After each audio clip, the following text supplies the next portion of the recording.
All right, you are now tuned into the Rotated Views podcast. I am your host, Jimmylee Velez. I'm here with Manny, Gabe, Heck, Goose, and Ty. What's going on? Broad Street Brokers. In this episode, we have special guest TeiMoney. We cover topics that range from sales and leasing, tenant and landlord representation, real estate investment, multifamily dwellings, and much more. We wrap the episode up with quotes from Michael Phelps and Babe Ruth. Guys, if you're new, thank you for joining us. Don't forget to download and subscribe. We drop a new episode every Tuesday morning for your listening pleasure. Kicking things off, Ty, thank you for joining us, man. We appreciate it. Thanks for having me, guys. I appreciate it. Absolutely. Yeah. All right, so let's jump right in. Sure. Technically, when this gets released, this is going to be the first of 2020. Love it. Absolutely fantastic stuff. We are coming up on 4 years for the podcast, so super excited to have you here. And for those of us who do not know who you are and what you do, let us know. Yeah, sure. So, TeiMoney from South Jersey. I work for a firm called Wolf Commercial Real Estate, WCRE. Basically, sales associate. On the side of that, I'm the host of the Broad Street Brokers podcast, a little podcast we do out of our studio/office in Center City, Philadelphia. It's a lot of fun. Awesome. All right, so explain your role with the Broad Street Brokers podcast and how did that all come about? Yeah, so I've been podcasting for years. I was just telling you guys before we got started. Started in my parents' basement. So, passion of mine, just like you guys, kind of hustling into it. Kind of took that passion, and when I started with the firm, went to Jason Wolf, the head of the firm, and basically said, hey, this is something I'm passionate about, and I think we have an opportunity here with the connections you have and the business relationships you have to start interviewing some really interesting people about, Philadelphia business, Philadelphia real estate, whatever it may be. And, one thing led to another, and next thing I know, I'm speaking with city councilmen and, entrepreneurs that have serious names in the city. Wow, so that's awesome. Wow, Yeah, that's awesome. It's crazy. So you got started in your parents' basement. So now was that, because we got started in like my home office, so I understand the crammed, yes.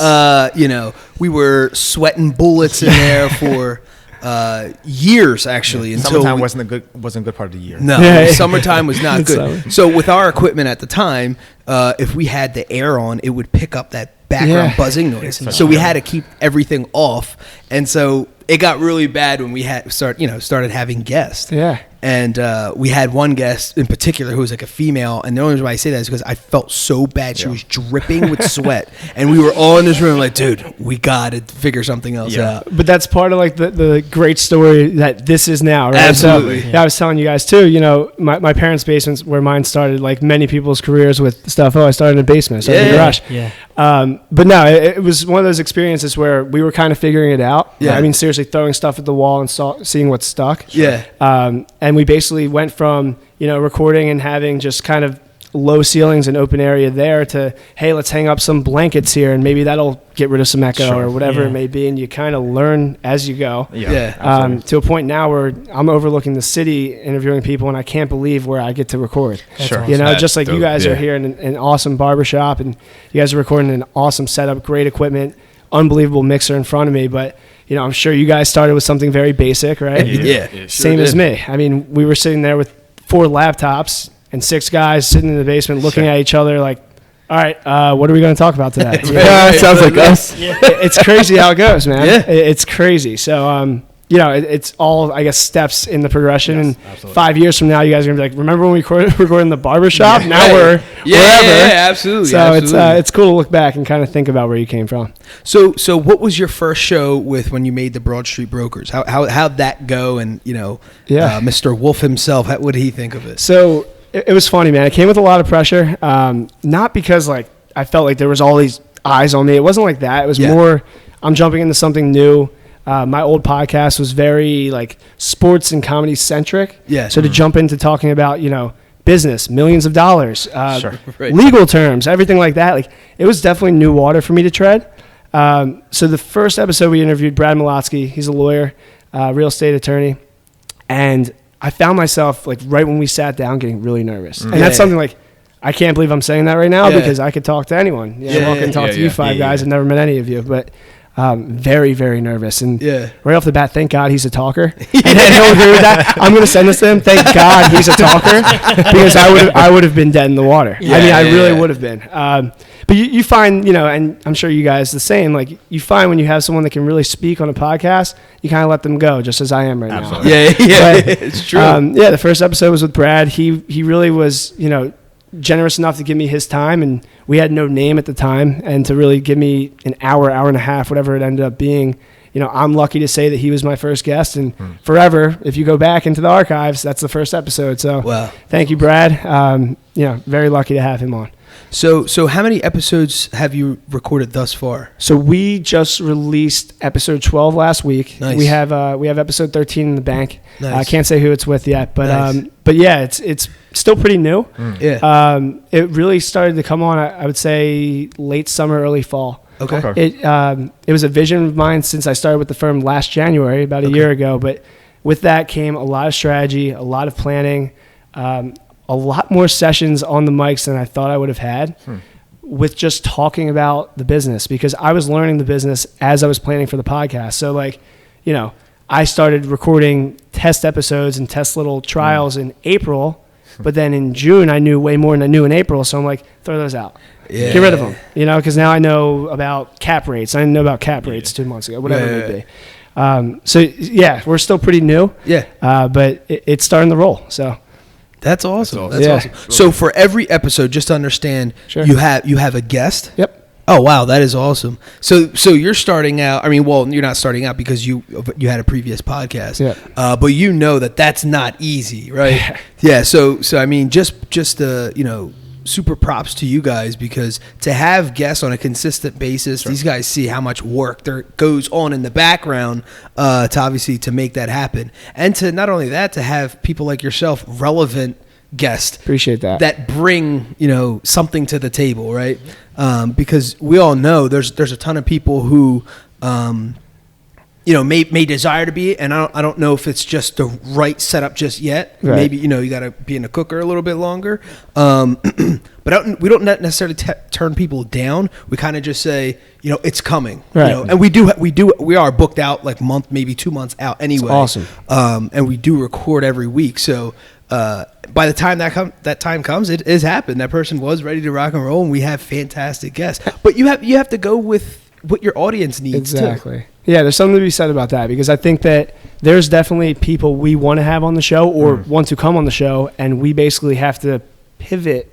Yeah. And for lack of a better term, pivot and basically say, yeah, maybe 6 months from now that makes more sense. Yeah. Or, you know, right now we're really trying to get this person on, and we have them kind of aligned for that slot. And I hate to say it like this, but if that doesn't work out, absolutely. If not, we're going to have to push you back until we're booked out. But that all comes with managing, right? Like, you guys are managing a show just like I'm managing a show, and you guys are all managing your own work lives and everything. So, it's a challenge for sure. Yeah. I would say. And it doesn't get easier as you get more popular, have more guests on, honestly. Yeah, exactly. It's harder. Get more to juggle with, I guess. Yeah. Yeah.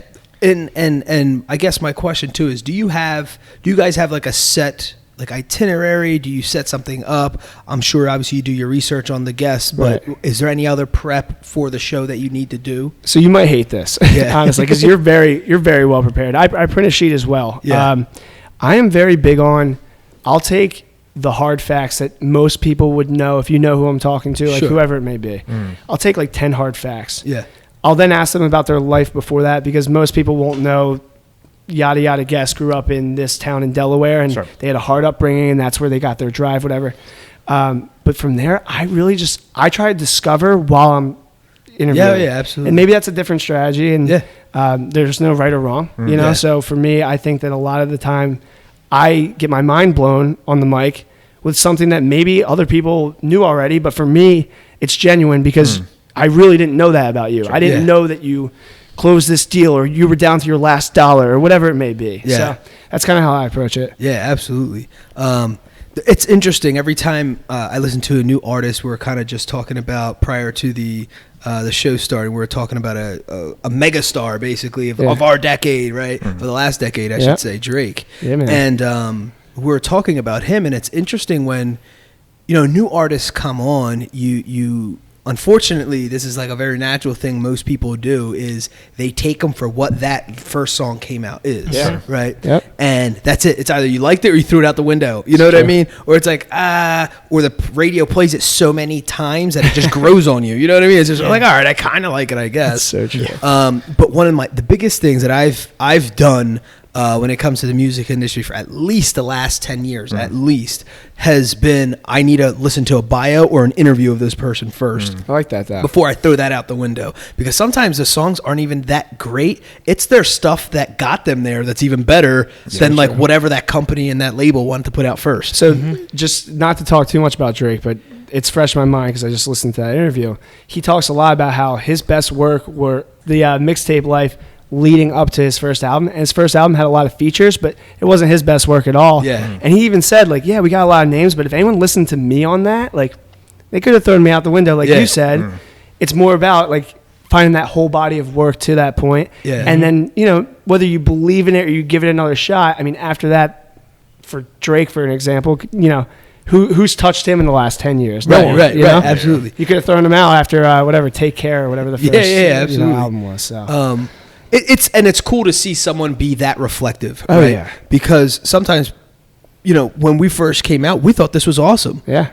We're like our first couple episodes were not as awesome as we thought they were. Because we so go back true, and listen though. now, and it's like, what were we doing? Yeah. I can't Yelling, believe people screaming. downloaded this. You know Yeah. what I'm saying? Until like later on, and that's with us with like everything, right? I mean, our careers, our relationship, lives or whatever. It's just something where it's like, oh yeah, I thought I was like the man in X, Y, and Z, and you look back like you cringe almost. You're like, oh my gosh, what was I doing? What were we doing? It's so winging true. it, I guess. That's Honest to God, I sat in my parents' basement and I thought that I was like, wow, like I have a podcast. Yeah. I have a podcast. Yeah. It's on. If you go on your Apple Podcast app, it's on there. Yeah. I'm in my There. parents' basement, man. Like, and honestly, the content was not good. That's why I don't even mention the name of the old show. It's still there.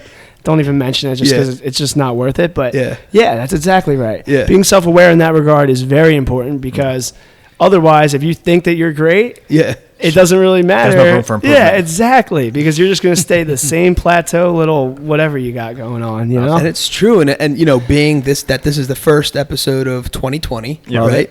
It's a perfect time for anyone listening to even just reflect back, and I'm sure most of you all did, on the last year, 2019, how it went, how you can improve, where you want to go with it all. But at the same time, the important lesson there is laugh at yourself. 100%. In a healthy way. 100%. Right? All right, so going back to the podcast, so what's the setup like? Is it you and just the individual, or is it you and a couple other people? Yeah, so it's purely me as far as from the Wolf side. We did have Jason Wolf on for one episode with Matt Pestronk because they actually worked together in the past. A lot of good inside stories, inside jokes, I guess, that really were good for the podcast. Yeah. For the most part, though, it's me kind of in your chair, Yeah, guest here, guest there, whatever makes more sense in the camera shot. yeah. Skyscrapers behind us. I mean, That's so the sweet. setup is beautiful. I'm so lucky. Definitely shout out to Mitch on my team for finding our office and identifying the spot and getting us the sublease because, you know, as much as it's important for what we do day to day in the work world, having that for the podcast, I mean, it almost instantly validates you. Yeah. I've talked a lot about the sound. Like, you guys have unbelievable equipment. I think our equipment's stellar as well. Yeah. Sound is so important. You can be a really, really great interviewer and podcast host. If you have bad sound, Sure. you're out the window right off the bat. We're doing video content. If we had a white wall behind me, it's not, you know, I think you guys would agree. Like, you need that, that whatever you want to call it. I hate the word vibe, but that like aesthetic pleasing, Yes. you know, view behind you. There's a sunset, there's a sunrise, there's a plane, whatever it may be. Like, it changes the whole feeling in there. So I'm lucky with that. Yeah, to be for up sure. Yeah, I mean, it really does. It really sets up the. That's why even in your office we had the little accoutrements, like you had the banners and all that Yeah. stuff to kind of like give an extra vibe when we did like the Exactly. the intro videos and stuff like that too. Yeah, you have to. Well, sound quality is one thing, and I remember there's this gentleman that I listened to a lot, and he was always featured on these radio shows or podcasts or whatever it was, these movies. He was very insightful on his history. Okay. And it was history and like the financial history. And I always find it fascinating, that stuff always, like how our economy was built, whatever. He started his own podcast, and the dude was coughing, sneezing, everything underneath the sun. No, I'm serious. No. And it had that buzzing noise. Within 15 minutes, his content was pure gold, and I could not stand to listen to it. Yeah. I was like, I'm shutting this off. I can't. And what did I say to you leading up to this? I'm just getting over. I had bronchitis, and I texted him. I said, "Listen, man, like, because I do this just like you guys do. Yeah. I'm like, I just got my voice back yesterday." And after like all of Christmas, I'm like, "Hey guys, like Merry Christmas."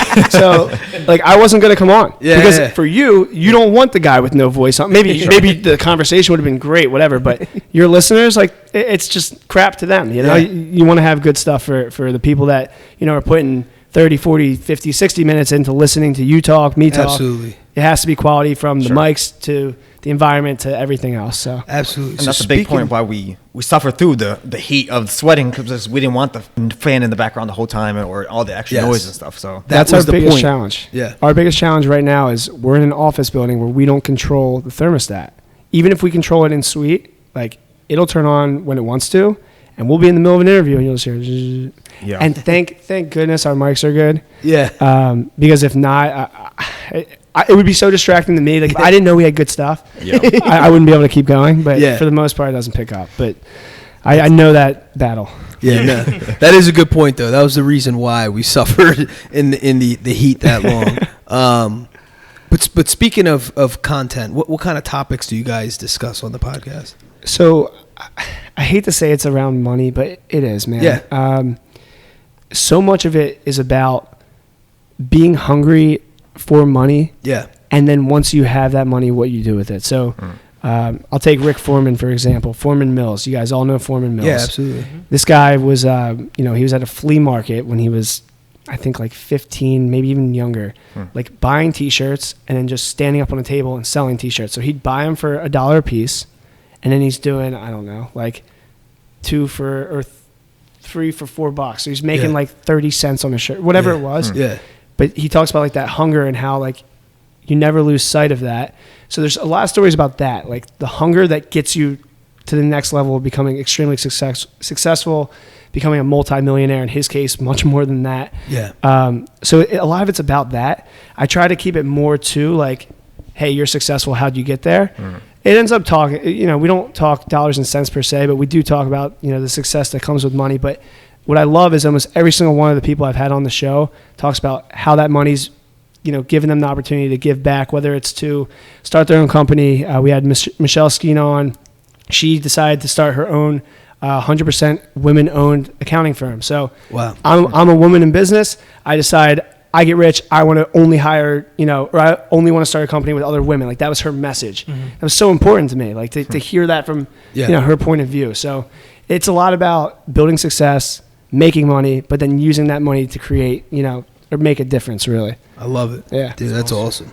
All right, so thus far, before we get into, what you do outside of the podcast, what has been your most memorable moment or biggest learning lesson with the podcast? Yeah. Oh, man, that's actually a tough question. Alan Dom, he's a city councilman now. He built a huge real estate company. I mean, the biggest in the city. It's just been mind-blowing to me. I listen to that episode constantly. I listen to all of our episodes back, but Alan's message is so important because, like we just said, I guess, like, once you hit that success giving back, hearing his challenges about, like, okay, I have all of this money, right? Yeah. And he never said it like that. Sure. This is just me, like, it's the elephant in the room. Like, yeah, you have money. Right. Hearing him say, all right, I need to make a change in this city, and how he ended up in government, and now I think personally he'll be the next mayor of Philadelphia. Just hearing that and the challenges that come with, there's some pressure there. Like, it's like anyone else. I mean, when you have some money, people start looking at you to make a change, and I would say 90% of people that have it don't. But to hear his challenges that he's gone through and what he's done for the city and how passionate he is about the city, he rips on me for not living in Philadelphia. Like, he's that kind of guy. Yeah. So to hear that's just been unbelievable for me, you know? Yeah. But yeah. That's awesome. Where can people go and listen to the Broad Street Brokers? Yeah. You can listen to it on the Apple Podcast app, also Spotify. Those are the best two ways to subscribe. Obviously, we're on social media as well at Broad Street Brokers on all your platforms, Facebook, Instagram, LinkedIn, Twitter, the whole nine. But I think that the best two ways to consume our content would be, you know, if you're a business person, LinkedIn. We're constantly posting like little clips from our videos, and then obviously subscribing on Apple or Spotify. Absolutely. So obviously the podcast is a great way to build relationships, get exposure, show the world kind of what you guys are about.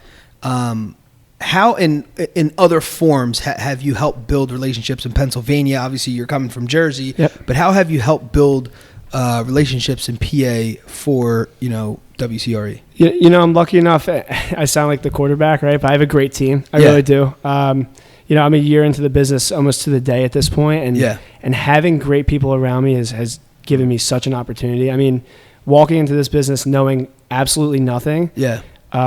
One thing Jason will tell you, and I think this is, you know, a lot of what our team is, I have a student athlete mentality, which makes me understand people, I think, because I'm used to being on a team. That's helped me build relationships. And I think that the thing that has helped me the most personally is I love people's stories. I consume content. I love just talking to people and hearing like everything about them. Like, I know once we're done here, I'm going to want to hear about all your guys' backgrounds. So for me, and it's genuine. It really is, because I actually want to hear about whatever investor is interested in one of my property stories, or whatever, you know, family, like down the street, I told you I'm listing a property and I heard about the family story and why they're selling that property, and then you're engraved in it. So I think that's so important. But it comes back to the team I'm on, and we all have that same mindset. We're all, you know, I hate to say it, but we are all student athletes for the most part. We all do come from families that care about them, and we care about our families. And I think that that's so important when you care about the people around you. Of course, when you meet new people out in business, you'll care about them. So I think that's really important. So what do you think it is about? Because this is not the first time we've heard this about the whole athlete or even a teacher, right? It's always like either the person's a teacher or they're a very good athlete on whatever team it was. What do you think it is about that breeds success almost? There's that camaraderie that comes with being in a locker room or being in a classroom or even, you know, I want to also dial it a bit further to like, if you're just involved in anything, man, like if you're involved in anything, you just have that camaraderie that you understand that the person next to you and you are in it together. And then that might reach out to 40 of my lacrosse teammates, or, you know, if you're on a Division I football team, 110 people, if you're in a classroom, 18 people, it doesn't matter. But the whole point is that you're all in this together. And that's just life. I hate to get like super deep on it, but it really is just life. When I'm talking to a person about why they're selling a property, like, oh, maybe something, you know, happened in your family and now you guys have to sell it. Like, it's just life. So when you grow up caring about the people around you, whether it's, hey guys, let's go win a national championship, or, you know, hey class, let's go crush this lesson plan, whatever it may be, when you just care, I think that so much of it just comes back to you. It's just being genuine, honestly. I love it. All right, awesome. So explain for us your role for sales and leasing. So you know, being at a smaller shop, we call it shops. In the commercial real estate world, it's not a company, it's a shop. Being at a smaller shop, we have a lot of freedom. So, you know, we're lucky enough to take on any project. We run the gamut on any type of asset type. So this would be considered a retail space. It could be retail, office, industrial, medical. It doesn't matter. And, you know, with that on the sales side, we can help buyers, sellers, landlords, tenants. That's the thing that's nice. I focus mostly on office for the most part, and then on the landlord side. So, you know, office owners are coming to myself, my team, Mitch, Sean, and saying like, you know, basically, we have a vacancy here. Help us lease it up. I know that sounds super, super easy on paper. There's definitely challenges that come with that. Some offices aren't located in, you know, in the most desirable areas to go put a company. But we're basically out there, you know, trying to find tenants, successfully finding tenants, not trying. But yeah, you know, we're out there, you know, calling on other brokers, calling on companies and saying, you know, we have a great product here, whatever it may be. 12,000 square feet in Bluebell that might fit your company and come out and tour it, basically. Wow. Yeah. So what's like the most challenging? And do you have multiple listings within, so I know I always pass by it, especially when I did work in Jersey, actually in the Marlton area. Yep. I'll pull out and jump onto whatever main highway it was. And there's always buildings, right? Yep. Mainly, if for hotels and business owners, you want to be closer to the main highway because the exits, and you're closer to, you have all access to those kinds of things. So a lot of times you would see these buildings and say office space for lease or office space for rent, whatever. Exactly right, man. Yeah, and then I look up at the building and its location, and I'm like, this is an awful location. Like, first of all, you could barely see it. There's this monstrosity of trees like right in front of it, and so it's not facing the highway, but it's next to the highway, and it's right around this roundabout where you can only get there one way. Yep. And so when you see stuff like that, how do you choose? Or you just take them and that's just a harder pitch. It's so funny because if you asked me that January of last year, I'm like, yeah, take everything. Are you kidding me? I'm poor. No, but seriously, like now, I'm lucky enough to, have built some success with the guys I'm with to be a little bit picky in that regard, because we do care about, crushing our projects. We don't want to just throw a sign up and then fail. Yeah. If we're, investing our time and an owner's, potentially picking us for a listing, we want to succeed. Yeah. So we will be picky in that regard. Lucky enough, being on the Philly team, the PA team, it's a little bit different over here. Yeah. Jersey's a little bit more congested like that, and jug handles, like you said, Yeah. makes some stuff really tough for those guys. So, So kudos to the team out there. But yeah, we are picky now, and I think that all comes with building a little bit of success for yourself. Like, we had listings at the beginning that we had no means taking because they were insane projects or very hard sells, and we were successful. Yeah. It comes with hard work and definitely a little bit of luck. I think anyone on my team would tell you that. But yeah, now we're definitely picky. So we'll get some calls and say, we might not be the firm for this job. And that being said, nothing's impossible, but you have to be a little picky in that regard. Oh yeah, absolutely. Yeah. What do you like about handling when you say landlord? How does that work, and what do you like about that? So, to speak really candidly on it, I love talking to people that have a lot of money. Yeah. And if you own an office building, or you're part of an ownership group that has a holding of an office building, like, you have some money. So I love talking to people that have built success or around success and strategizing with them, and then basically going and proving myself. Because the way I see it, I'm the no-name, undrafted free agent that you guys brought in for a workout, and I proved myself out there at that workout, and now you're bringing me on the field. Let's see what I can do, and the guys can do with me. So I think that ever-challenging excitement is what keeps me going with it, but it's definitely scary. I can't lie. At the beginning, I remember the first 2 months, and any person in this business will tell you that. The first 2 months, you go, what am I doing? Yeah. Why did I ever jump into this? You know? And then you get by it. So sure. We had a ton of real estate agents on here. One of the funniest, or one of my most fun questions I like to ask is some of the people that you're showing homes to, right? It's your clients, and extremely picky clients, and they're just like, and the one realtor, it was funny because he was like, what kills me is, like, I know how much this person can spend, and we discussed how much they can spend, but they still want to look at something that's completely out of their league. And then so we start discussing, like, how do you talk someone down from that, right? Yeah. How do you make it more realistic? Like, we all dream big. We all have, we all want to be, uber successful and all, but on your road to getting there, you also have to be realistic. 100%. So how do you talk to either clients or even yourself, maybe, as to, you also got to be realistic. Like, let's make this deal happen in a smaller scale, and then, maybe we'll level up on the next one. Yeah, I think that at the beginning, especially, I shot for the moon way too hard coming out of the gate, to a point where, like I said, 2 months in, I was like, what am I doing? Like, I need to actually, like, feed myself and everything like that. Managing your expectations is huge. Yeah. But that being said, the one thing that I'm learning, if you really do know your stuff, which again, I keep going back to it, but the guys on this team that I'm with know so much, especially Mitch, the guy I work next to every single day. If you know your stuff, you can go after anything in this business because it all comes down to a math problem. Yeah.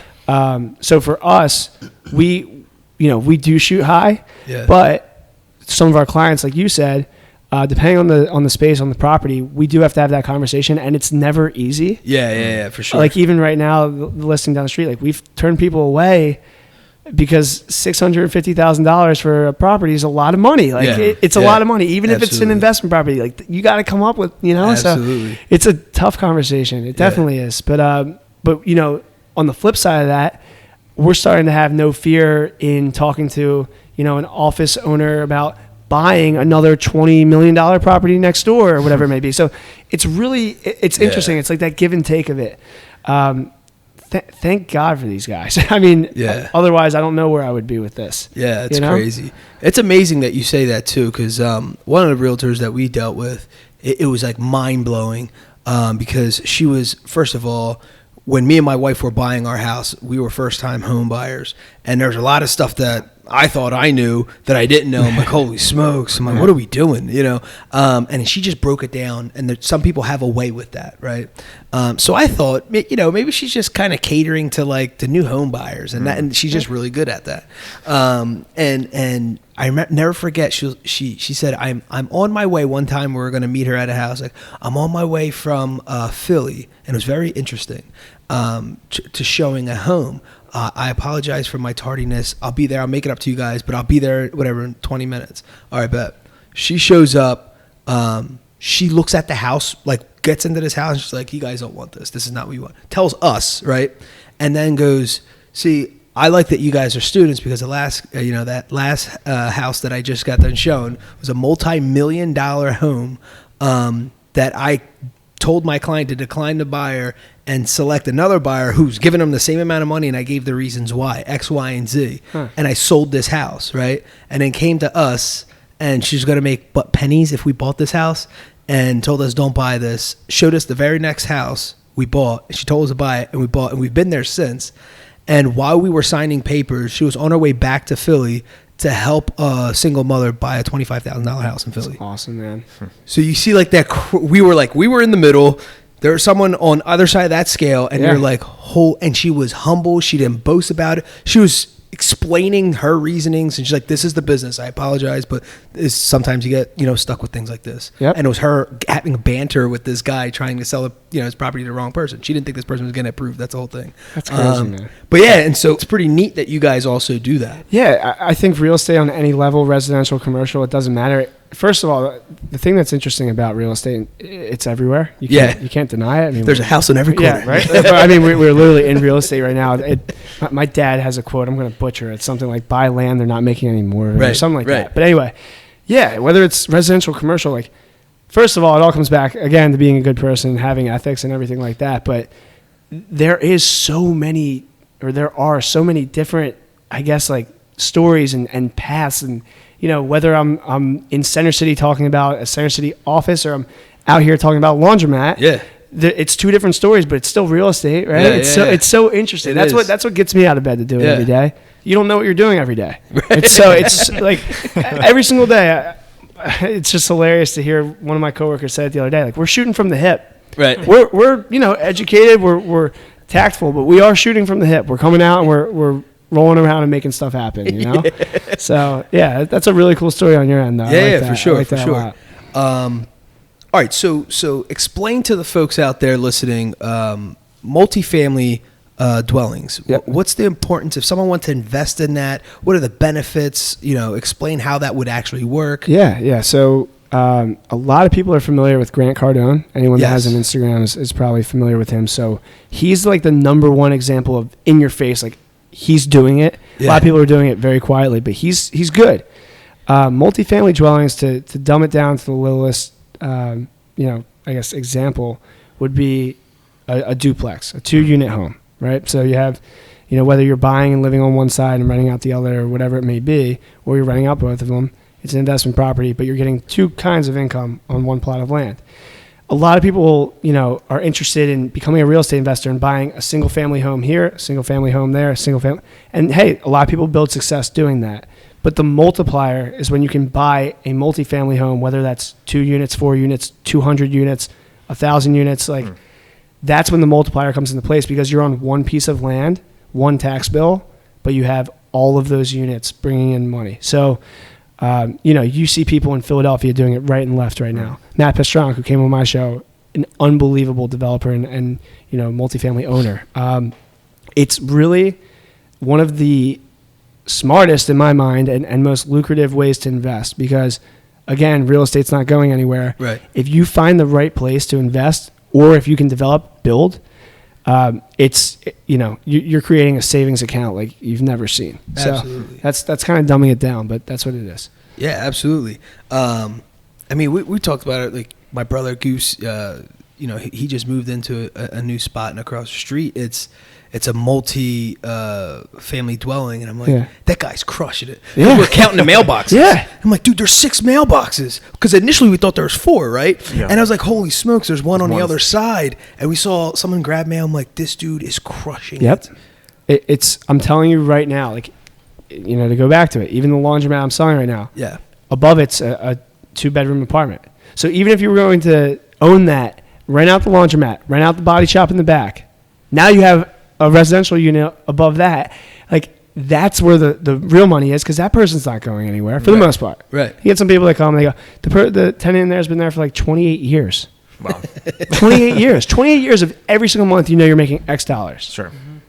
Imagine that. It's beautiful. And if they moved out, I'm willing to bet that someone else in Bristol would come along. Sure. So it's just, it's the smartest way to invest. I think people that aren't familiar need to get on a few books. If I can plug a few books I read. So, Rich Dad, Poor Dad is the best book I've ever read. Classic. I think everyone in this room has probably read it. Robert Kiyosaki. He's the best.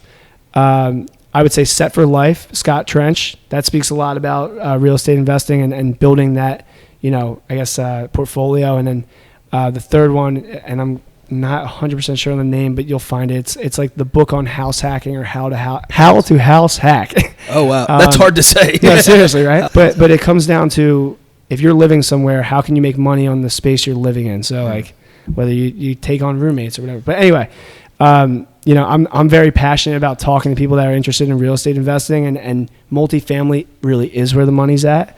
I'm happy to answer that question, because I'm passionate about that all day.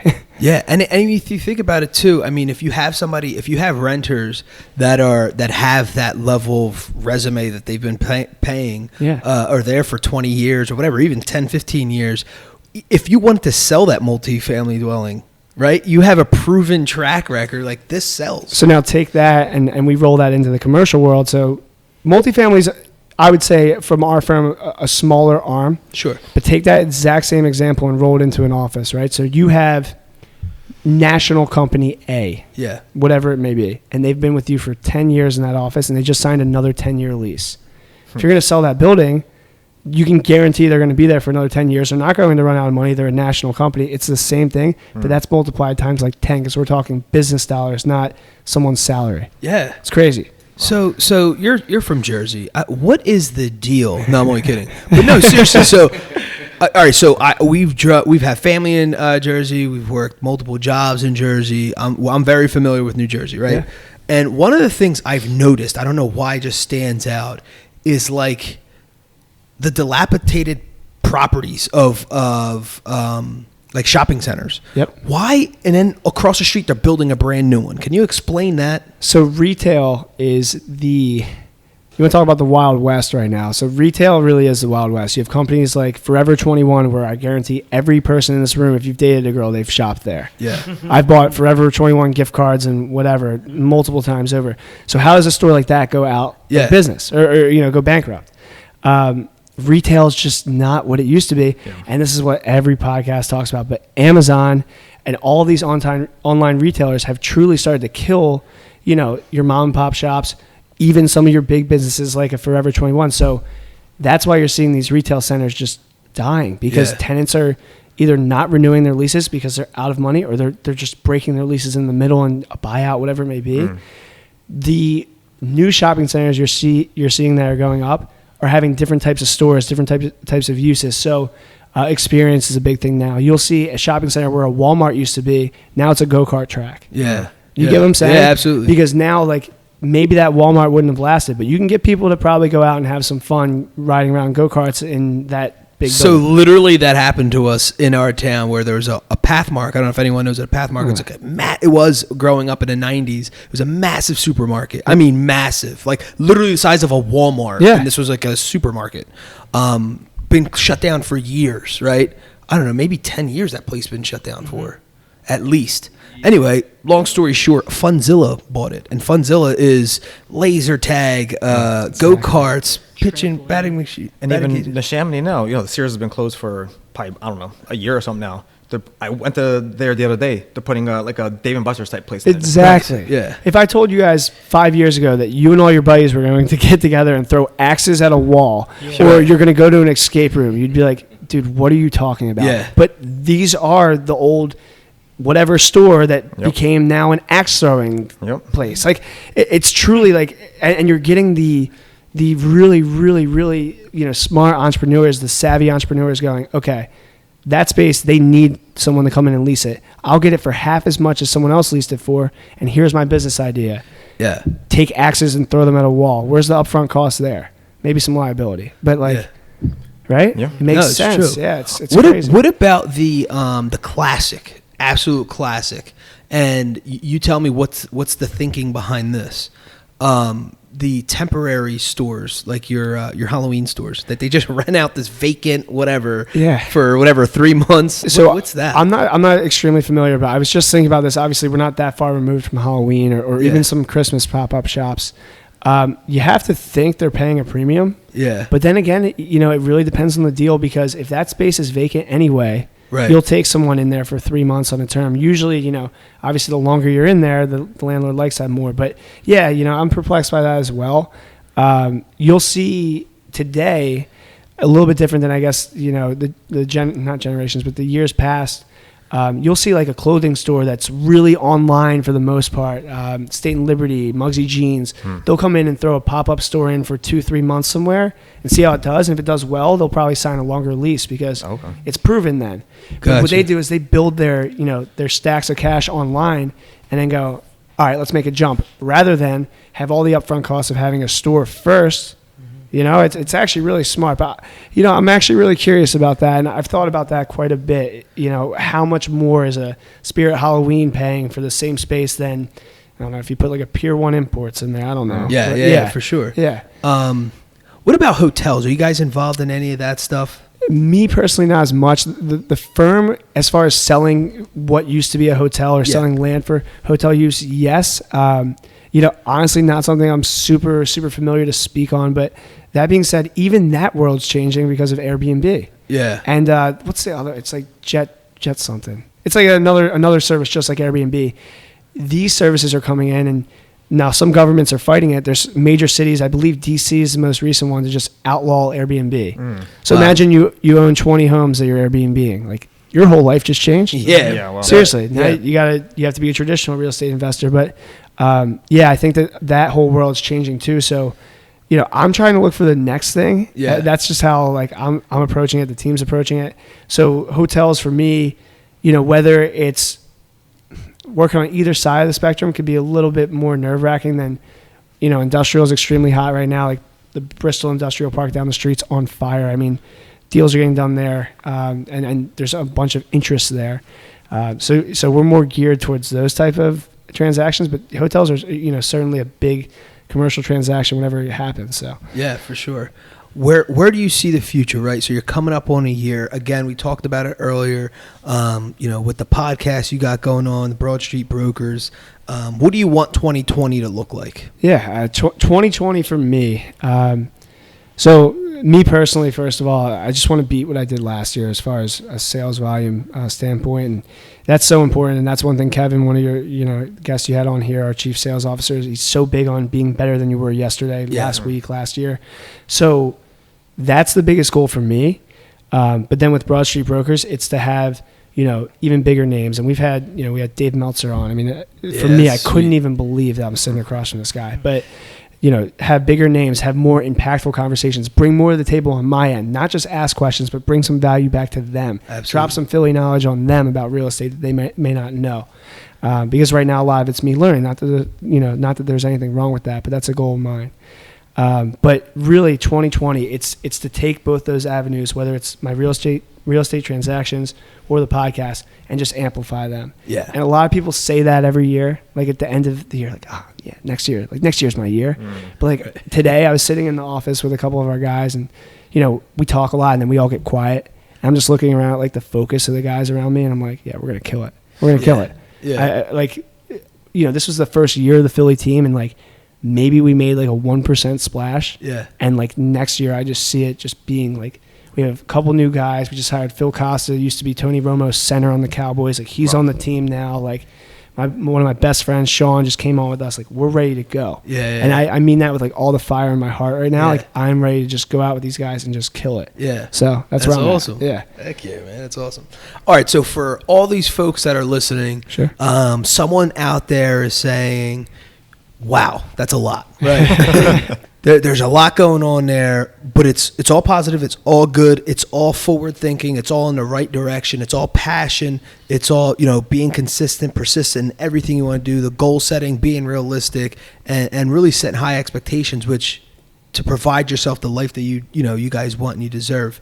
How does one manage, is the classic question we ask everybody, work-life balance? The number one thing, Yeah. and I know people listening to this are going to roll their eyes, make time to read books.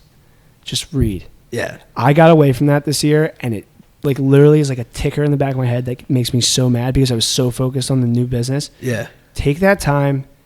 I literally built it into my schedule for 2020. Like I have scheduled out time to read, because if you're not focused on bettering yourself, you end up in just that, like work. Yeah. And then when you have your life balance, you just go above and beyond because you're like, oh, this is my one night out. Everyone has enough time to work, life, whatever, live. Yeah. But also get better, whether that's just bettering your mind in something that might apply a little bit to work or apply to personal finance, or just read for a little bit of pleasure. Don't turn your mind off so much. I think so many people do it. Like, I don't have a Netflix account. I don't have cable. And then maybe that's like a little aggressive, right? Like, I watch my sports. I'll Hulu them with my roommates or whatever, but I'm not sitting there like binge watching shows and numbing my brain. Yeah. Because I think that's where people end up becoming kind of unhappy with themselves. It's like, oh, I worked so hard, but on Saturday I watched 12 episodes of Narcos. Right. And it's like, hey, you can, and listen, I'm not talking down to anyone. If that's what truly makes you happy, go watch 200 episodes of Narcos. Sure. I don't care. But the whole point is, take your time in between working and spending time with the people you love to just better yourself a little bit. 5%. Yeah. 10%. Yeah. And I think reading is a great way to do that. And for anyone that doesn't like reading, because I used to hate it, just pick a movie you liked and start by reading that book. Yeah. Catch Me If You Can. Leonardo DiCaprio was in it. Nice. That was the first book I read for pleasure, and now I read as much as possible. That's awesome. Yeah, man. All right, cool. All right, so last question before we jump out of here. What's your recommendation to anyone trying to achieve their investment goals through real estate investing? Okay, number one, like I said, read Rich Dad, Poor Dad, and the other two books I mentioned, Set for Life and How to House Hack, or that book on house hacking. And number two, just join biggerpockets.com. It's basically like a Facebook for real estate investors. There's an unlimited amount of knowledge on there, people that are willing to help, because it's almost like just another big team, honestly, because it's a bunch of people with the same goals. A lot of it comes from the I hate my job world. I want to become financially free and leave my job, and I stay away from the negativity of that. It's more I want to better my life, and making some more money might allow me to go do this. So join Bigger Pockets, consume their podcasts, and just become a student of the game. I think that if you want success in real estate, then it needs to be something you become obsessed with, and a lot of it comes with taking that first home that you buy and making it into a house hack. I love it. Yeah, man. I absolutely love it. I also like what you just said there. The whole dream building thing, but people put it in that little negative spin where it's like, I hate my job, I just want to become financially free, and which that could, but instead of using it or saying it like that, use that energy in a different way. All right, so we like to wrap things up with quotes, and the first one is by Michael Phelps. There will always be obstacles. There will be doubters. There will be mistakes. But with hard work, there are no limits. And the second one is by Babe Ruth. You just can't beat the person who never gives up. Broad Street Brokers. In this episode, we have special guest TeiMoney. We cover topics that range from sales and leasing, tenant and landlord representation, real estate investment, multifamily dwellings, and much more. We wrap the episode up with quotes by Michael Phelps and Babe Ruth. Awesome. Guys, thanks again for joining us. The Rotated Views podcast was produced for self-development purposes. Huge shout out to our sponsors. This episode is brought to you by the Blessed Lifestyle brand. That is BL3SSED.com. Also sponsored by The Motivation Files Unleashed. This motivational mixtape will be your fuel for success. Available on all platforms. Guys, don't forget to visit the website, JimmyleeVelez.com. Follow us on Facebook and Instagram at Rotated Views. If you have any inquiries or questions, email us at info@JimmyleeVelez.com. On behalf of myself and the rest of the crew, we wish you massive success. Stay blessed.